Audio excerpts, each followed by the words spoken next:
Ada beberapa hal yang dibicarakan oleh Al-Ustadz Hanif Alatas. Yang pertama, bahwa nasab Ba'alawi sudah diijma. Beberapa iddi'aul ijma, riwayat-riwayat adanya ijma yang diberikan oleh ulama, seperti disampaikan oleh Yusuf An-Nabhani. Sekarang kita gali apa betul adanya ijma itu terhadap nasab Ba'alawi. Adanya ijma yang telah didakwakan atau diaku oleh Yusuf An-Nabhani, kemudian oleh Ali bin Abu Bakar As-Sakran di dalam Al-Burqatul Musyiqah. Jadi sebenarnya ijma itu atau iddi'aul ijma, pengakuan adanya ijma, pertama kali itu disampaikan oleh Ali bin Abu Bakar As-Sakran 895 Hijriah. Kemudian diikuti oleh Khulasatul Asar Al-Muhibbi, kemudian diikuti oleh Syekh Yusuf An-Nabhani. Yang menjadi masalah adalah bahwa ijma itu mempunyai sebuah syarat yang khusus. Silahkan para penonton buka dalam kitab Maratibul Ijma halaman 11 karangan Ibnu Hazm. Dikatakan bahwa ijma'u kulli asrin ijma'un sahihun idza lam yataqaddam qablahu fi tilkal mas'alati khilaf. Bahwa sebuah ijma itu bisa dikatakan sahih apabila tidak ada perbedaan pendapat sebelumnya.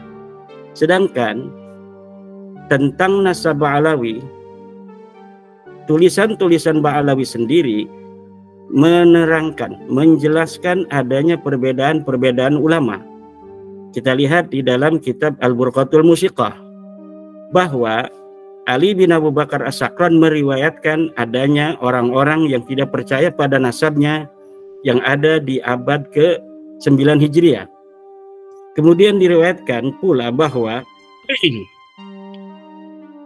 Ali bin Jadid ini pergi ke Basrah pada tahun 620 Hijriah untuk meminta isbat karena ulama-ulama di Yaman tidak mempercayai nasab dia. Kemudian di dalam kitab Tasbitul Fuad yang diriwayatkan oleh Uqudul Almas, Alwi bin Tahir mengatakan bahwa Ubaidillah lah yang pergi ke Basrah. Ini menunjukkan adanya khilaf di antara rentang waktu sejak kedatangan Ahmad bin Isa dalam versi Ba'alawi, yang sebenarnya ini Ahmad bin Isa sama sekali tidak hijrah ke Hadramaut. Sejak kedatangannya menurut versi riwayat Ba'alawi, Ahmad bin Isa dan Ubaidillah ini sudah ditolak, tidak dipercaya sebagai turun Nabi, sehingga diutuslah Ubaidillah untuk pergi ke ke Basrah untuk isbat nasab. Ini membuktikan bahwa tidak pernah ada kesepakatan sejak kedatangan Ahmad bin Isa atau Ubaidillah ke Hadramaut. Maka bertentangan dengan apa yang dikatakan oleh Ibnu Hazm di dalam kitab Maratibul Ijma halaman 11, bahwa ijma'u kulli asrin ijma'un sahihun idza lam yataqaddam qablahu fi tilkal mas'alati khilaf. Ijma itu bisa dikatakan sahih kalau sebelumnya tidak terjadi khilaf. Sedangkan nasab Ba'alawi ini jelas sebelumnya terjadi khilaf, maka ijma itu tidak dapat dibenarkan. Yang kedua yang disampaikan oleh Hanif Alatas adalah nasab itu ada metode. Satu saja metode isbat nasab terpenuhi, nasab itu sahih. Beda antara turak dan mana itu syurut. Imaduddin tidak bisa membedakan mana turak, mana syurut. Betul, Mas Hanif. Tetapi setiap tariq itu membutuhkan syurut. Dan menurut saya seluruh metode isbat nasab tidak bisa untuk mengisbat Ba'alawi sebagai cucu Nabi. Kita buktikan. Pertama, isbat nasab itu adalah birruq'ah, dengan adanya kitab. Sedangkan syarat kitab itu adalah alla takuna mukhalifatan lil usul. Tidak boleh berbeda dengan kitab-kitab sebelumnya. Sedangkan apa yang dikatakan oleh kitab-kitab yang mengisbat Ba'alawi mulai dari abad 9 sampai hari ini, yang katanya itu berjumlah 180 kitab, semuanya itu mukhalifatan lil usul, berbeda dengan kitab-kitab nasab dari mulai abad ke-4 sampai abad ke-9. Baru di dalam abad 10 kitab nasab mengatakan Ubaid ini adalah putra Ahmad.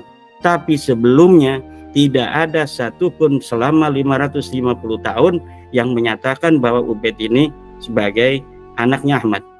Maka metode kitab nasab tidak bisa untuk mengisbat Ba'alawi sebagai cucu Nabi.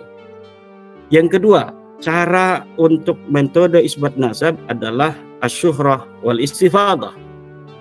Apakah nasab Ba'alawi syuhrah dan istifadah? Tidak. Buktinya dari mulai abad ke-4 sampai ke-9 sama sekali tidak ada yang menyebutkan. Bagaimana sebuah nasab bisa dikatakan syuhrah wal istifadah kalau selama 550 tahun sama sekali tidak ada yang menyebutkan? Sedangkan di dalam kaidah ilmu nasab, Ibnu Hajar mengatakan innan nasaba mimma yasbutu bil istifadati illa ayusbita ma yukhalifu. Silahkan buka kitab Al-Jawabul Jalil halaman 47. Para pemirsa bisa melihat di dalam kitab Al-Jawabul Jalil halaman 47 itu bahwa memang benar nasab itu bisa diisbat dengan adanya syuhrah dan istifadah, tetapi ada syaratnya. Illa ayasbuta ma yukhalifu, kalau tidak ada yang menentang. Sedangkan adanya Ahmad bin Isa punya anak katanya namanya Ubaid, ini ada yang menentang, yaitu kitab-kitab nasab dari mulai abad 4 sampai 9 tidak ada yang menyebutkan sama sekali Ahmad bin Isa punya anak namanya Ubaid, dan tidak ada yang menyebutkan Ubaid punya ayah namanya Ahmad bin Isa. Maka syuhrah dan istifadah tidak bisa untuk mengisbat nasab Ba'alawi, tidak terverifikasi dan tidak bisa untuk dinyatakan sahih dengan metode syuhrah wal istifadah. Yang ketiga dengan syahadah, bahwa metode isbat nasab salah satunya adalah syahadah, yaitu kesaksian dua orang laki-laki.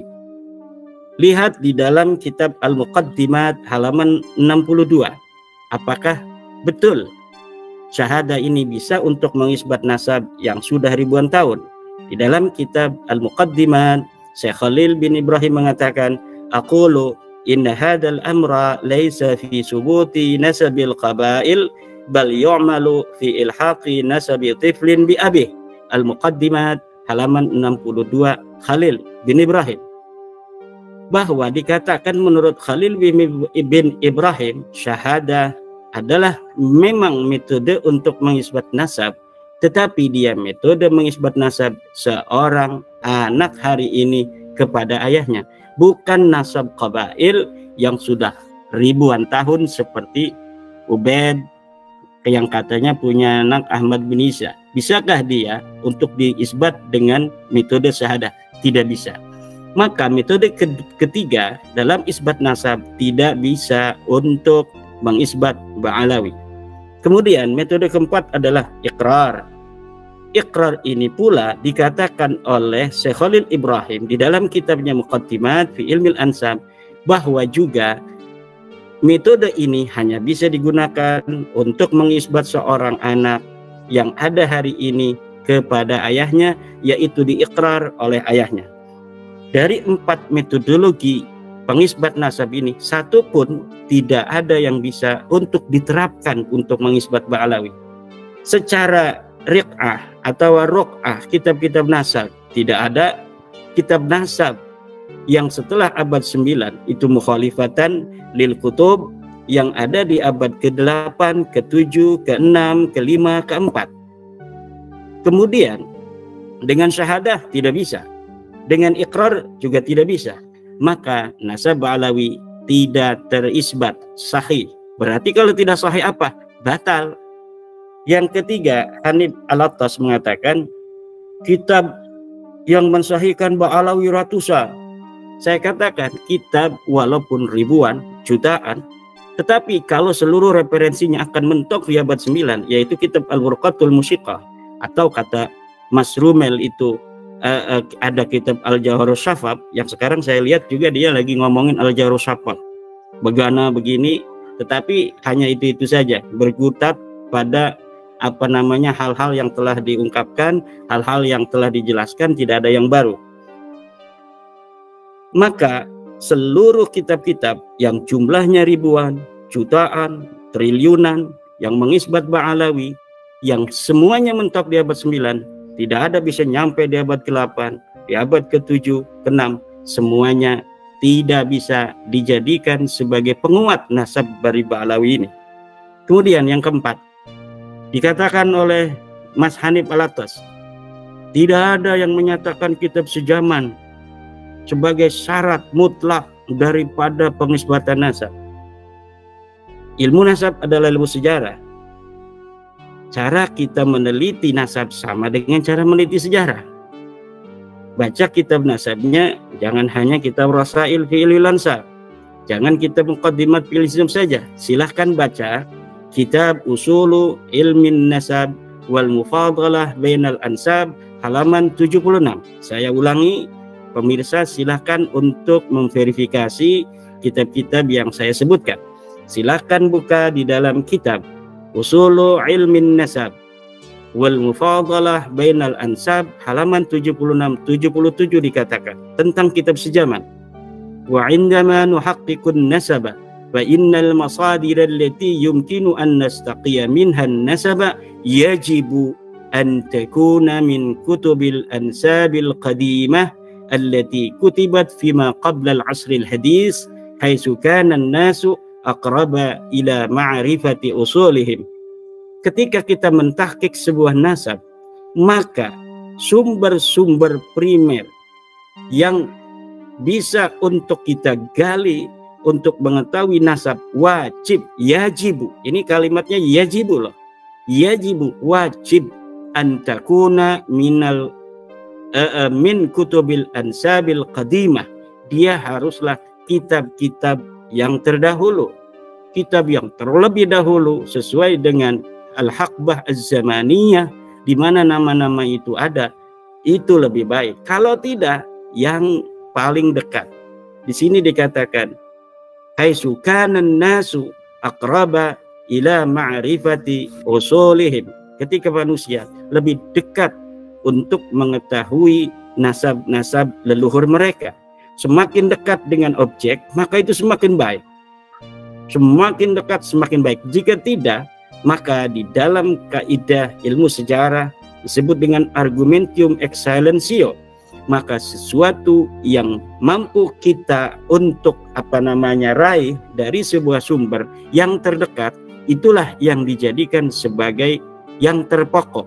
Ketika ditemukan Asy-Syajarah Al-Mubarakah yang menghasar bahwa anaknya daripada Ahmad bin Isa cuma 3, yaitu Muhammad, Ali, dan Husain, maka inilah yang dijadikan sebagai mu'tamadat, yang sebagai pegangan seluruh ahli nasab. Ketika nanti ditemukan abad yang lebih dekat, barulah kitab Asy-Syajarah Al-Mubarakah ini kekuatannya itu digeser oleh kitab yang lebih tua, yang lebih dekat dengan objek penelitian. Tapi nasab Ba'alawi ini orang yang objeknya ada di abad keempat, yaitu 345 Hijriah, tapi kemudian baru dikatakan punya anak Ubaid pada 895 Hijriah. Ini coba hitung, ada 551 tahun. Kita genapkan 550 tahun. Berita, informasi, adanya keterangan bahwa Ubaid mempunyai ayah namanya Ahmad bin Isa, atau Ahmad bin Isa punya anak namanya Ubaid, itu setelah 550 tahun baru ada. Kemudian ini Mas Hanif Alatas untuk mempertahankan nasabnya menerjemahkan tentang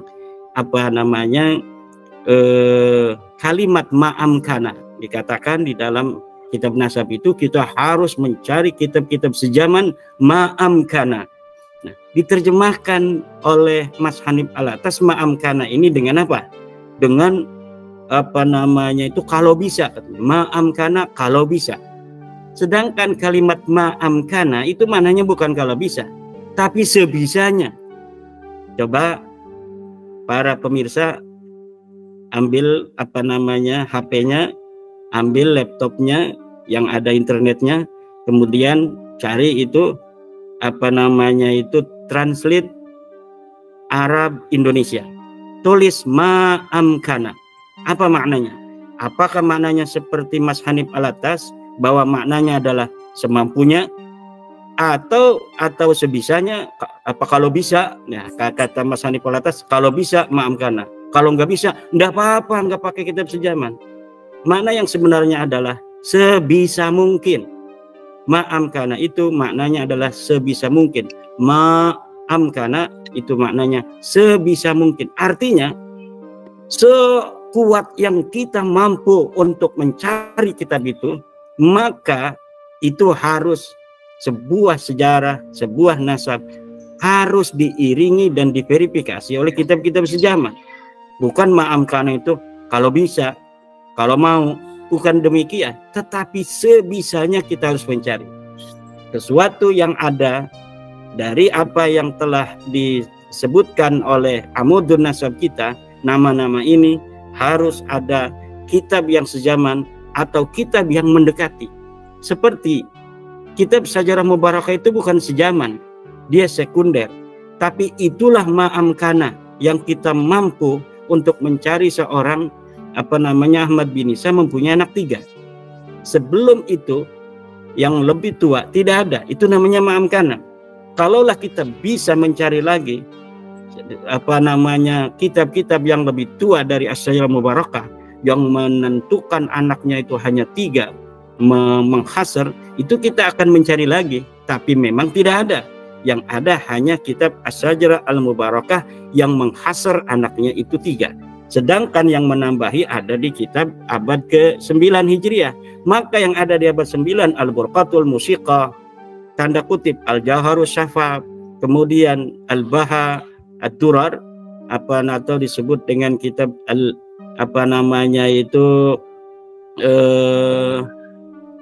Al-Masra'ur Rawi. Itu semua Al-Ghurar, Al-Masra'ur Rawi itu terbantahkan semua, tidak bisa dijadikan sebagai masadir, tidak bisa dijadikan sebagai maraji. Kenapa tidak bisa dijadikan sebagai maraji?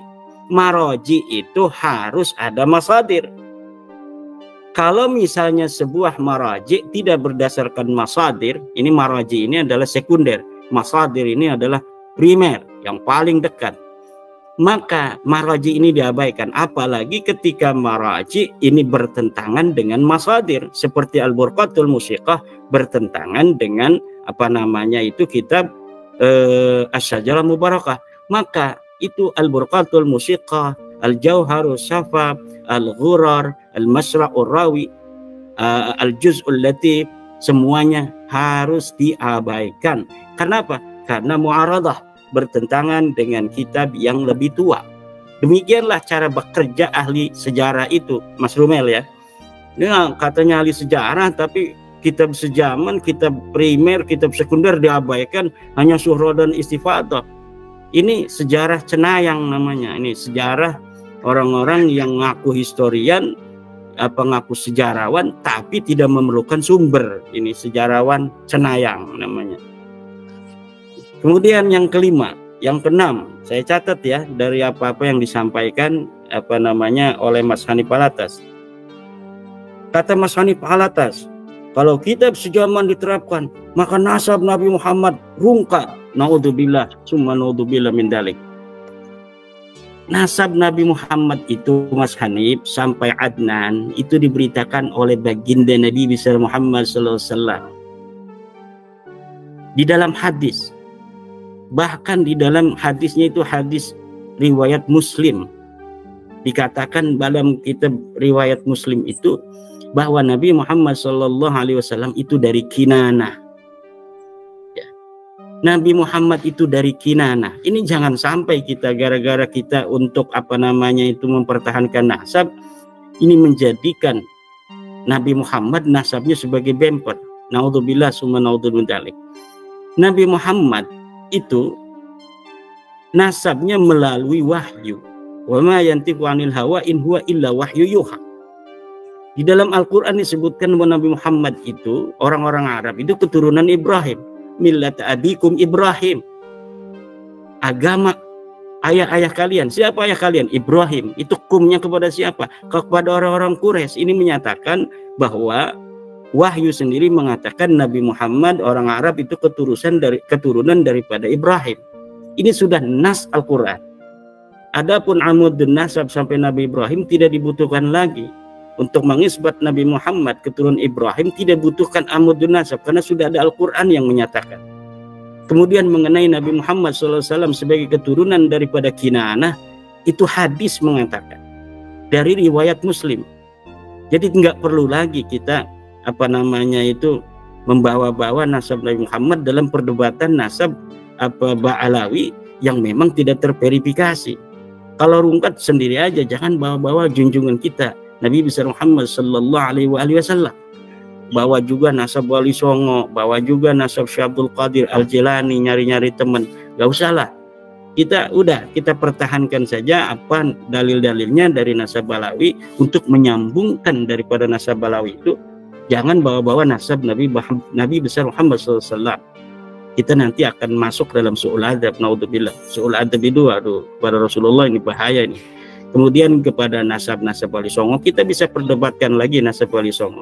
Semakin hari ini kita semakin mendapatkan banyak sekali bukti-bukti historis tentang nasab Wali Songo.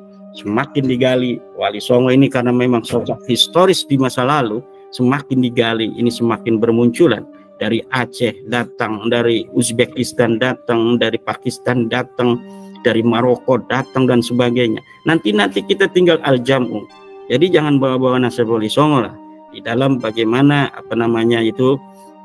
mempertahankan nasab Balawi.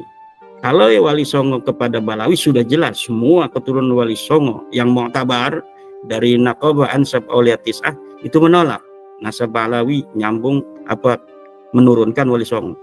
Dari Aceh menolak, dari Uzbek, dari Pakistan, Maroko dan sebagainya. Paling beberapa orang aja yang masih dari turun Wali Songo yang memiliki keyakinan seperti pada zaman-zaman kolonial itu bahwa Wali Songo berasal dari Ubaidillah. Itu hanya beberapa gelintir orang saja. Jadi saya mohon pada Mas Hanif ini jangan bawa-bawa nasab Wali Songo dalam perdebatan nasab Balawi. Pertahankan aja nasab Balawi. Bagaimana nasab Balawi ini bisa pertahankan, dan sampai detik ini tidak bisa dipertahankan. Kenapa? Karena memang datanya nggak ada. Kemudian kesimpulan Mas Hanif Alatas itu tidak satu pun bisa menjawab 12 pertanyaan daripada tesis saya, dan telah nyata bahwa metode-metode menetapkan nasab tidak bisa mengisbat nasab Balawi.